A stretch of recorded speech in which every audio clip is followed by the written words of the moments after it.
Hello guys, this is Joshua Halls here. As you can tell from the title of the video, I'm doing my review for a show that the final season came out a year ago, but they'll be reviewing old stuff and new stuff. Because as you can tell, if you watch my 2 years basically my video that was like saying that I started YouTube 2 years ago, so I want to do kind of, I'm not saying the stuff I don't like, but I want to kind of do more stuff that I like as a fan of these stuff. So that's trailer reactions, movie, TV show reviews, all that kind of stuff. I'm giving it a try, I'm seeing if it goes well. So, yeah, first off, we're going to review, as you can tell, review Star Wars Rebels Seasons 1, 2, 4. I have them in DVDs. Yes, I still collect DVDs. I just like having the physical copy of something on me. So, yeah, overall thoughts on the show. This is my first review for anything, by the way, so I'm gonna try and be good at it, but I don't know. First, overall thoughts of the show, really good show. I can't really refer from other stuff and stuff. Like, I haven't seen any of Star Wars Resistance, which is a show I would like to get into. And I've seen a couple of episodes of the Clone Wars, but nothing too big. And that's another show I really want to get in, because apparently it's really good. So overall the show, thoughts on the show is really good. I'm first going to do a quick review of season by season, because there's 4 seasons to go by. So let's start off with season 1. It's alright. This first season is alright, but the problem is it is very childish. Very childish. It was just hard to get into. If you're a young kid, you'll probably really enjoy this season, but I like that as the season goes, the stakes are built. It's more tense. It feels like a bigger mission. I'm talking about the overall season. So I like the fact that it's got more of a long-term build, and the stakes get bigger and bigger. So yeah, and so the first season's pretty good. The last 2 episodes I think are like really good, but it's just such a hard season to get into because it's so childish. I binge watched these, to be honest. I binge watched them.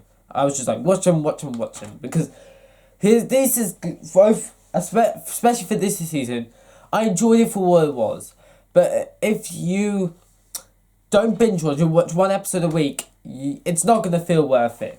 But yeah, the thing I like about the show as a whole is that they there's filler episodes. There's gonna be filler episodes, but those filler episodes no longer become filler episodes when they're important in a future episode. So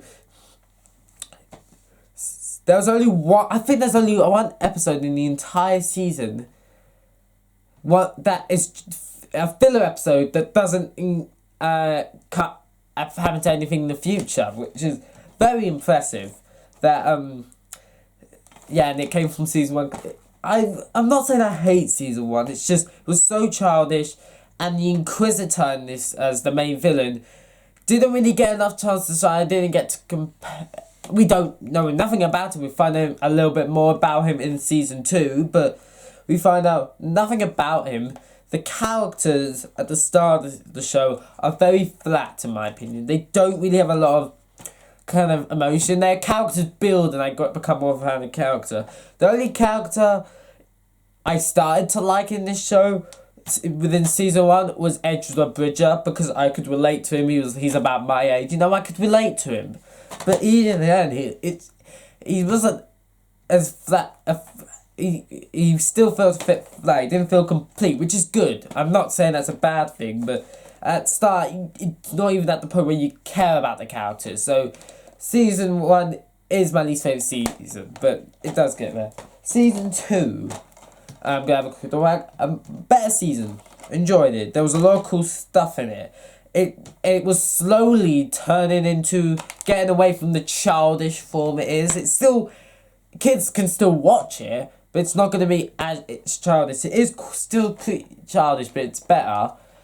And there is still there's some episodes in here still that I think are like, maybe there's 1 filler episode or something like that. But yeah, there's really cool stuff in here. Darth Vader I thought when seeing him here on the here and stuff within like the first few episodes that he was gonna have a big deal. He doesn't.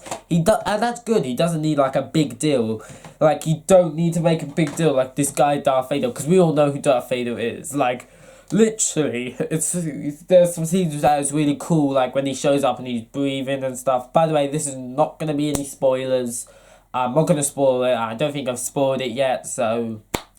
Yeah, let's keep going. So, it was a better season. The thing I like about all this, for each season, Season 1 builds up to a story that makes a better Season 2. And Season 2 does become better. Season 2 builds up to make a better Season 3. Then Season 3 builds up to become a better Season 4, which is the finale. So, I love the fact it's long-term storied, but it just takes a while to get going.